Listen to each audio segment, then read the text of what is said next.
If you've ever thought a herpes diagnosis means your sex life is over, you've been lied to.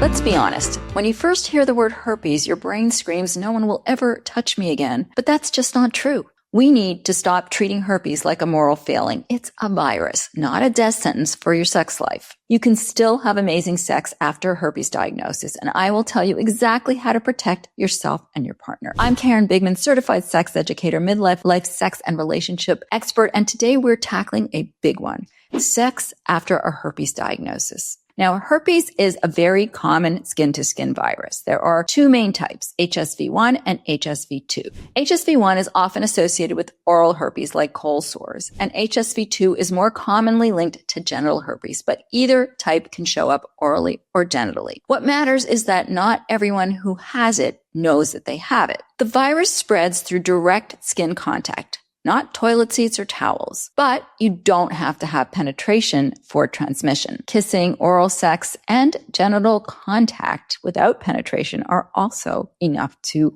transmit the disease. Most people don't realize that herpes actually can be transmitted even when there are no visible sores. That's called asymptomatic shedding. And this is why it's so important to know whether or not you are positive. For many people, it's mild or even completely symptom-free. Some people may have occasional outbreaks. Usually they're triggered by stress or illness or fatigue, while others never even have any breakouts. Antiviral medication can significantly reduce outbreaks and lower the risk of transmission, making it extremely manageable. Now, here's the big dating truth. Herpes is a medical condition, not a moral one.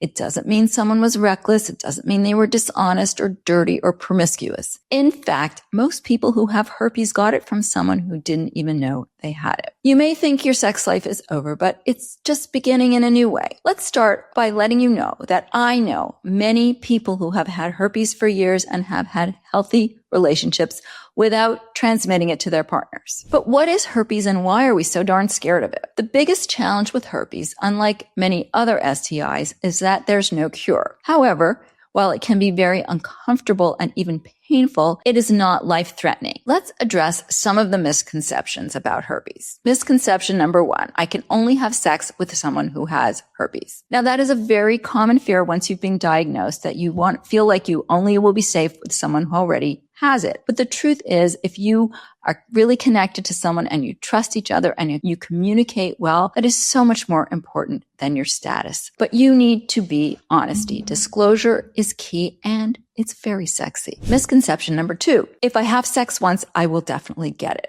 Herpes is transmitted prior to or during an outbreak. In the period leading up to an outbreak, viral shedding happens, and that is when your partner is most at risk. Herpes is common, but it's not easily transmitted every time. Condoms are definitely very helpful. However, skin-on-skin contact can also lead to transmission. A friend of mine recently contracted it from a partner with an oral herpes sore through oral sex. Misconception number 3, my sex life will never be normal again. Define what normal means to you.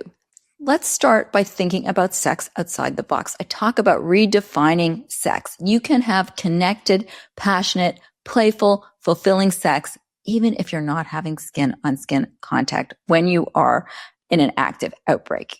Your diagnosis does not have to define your desire. There are a few antiviral medications commonly used to treat herpes. They don't cure the virus, but they do help keep it under control. The most effective ones are acyclovir, valacyclovir, and famciclovir. They all work in a similar way. They reduce how often the outbreaks happen and how severe and how long they last. Some people take these medications only when they feel an outbreak coming on. And as I understand it, that is like a tingling or a sensitive feeling. And people who have had outbreaks generally recognize this as an early sign. Other people take them as a suppressive therapy, which can significantly lower the risk of transmission to a partner and often means fewer or no outbreaks at all. For many people, daily medication becomes part of a normal health routine. No different from taking something for blood pressure or allergies or cholesterol. The side effects are usually mild, and most people tolerate these medicines pretty well. You can minimize the risk, though not erase it. But isn't that true for so many things? As a carrier, though, it is incumbent on you to know when you might be about to get a breakout. Often it's during times of stress,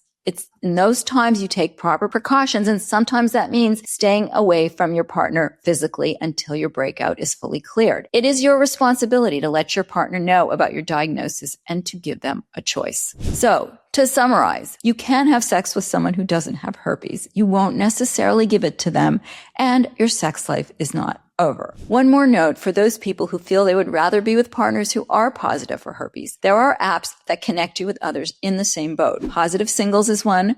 MPWH, or Meet People with Herpes, is another. And then Pause Life, which is another one for people who have various different STIs. If you think you might have been exposed to herpes, or you're curious about your status, but you're too embarrassed to ask your doctor for a test, there are now tests you can easily do in the privacy of your own home. One that I like is ProDX, and that link to it with a discount code is in the show notes. Do note that in the United States, herpes testing is not part of the standard STI testing panel, so make sure you ask for it specifically. If you or someone you love is navigating herpes, share this episode.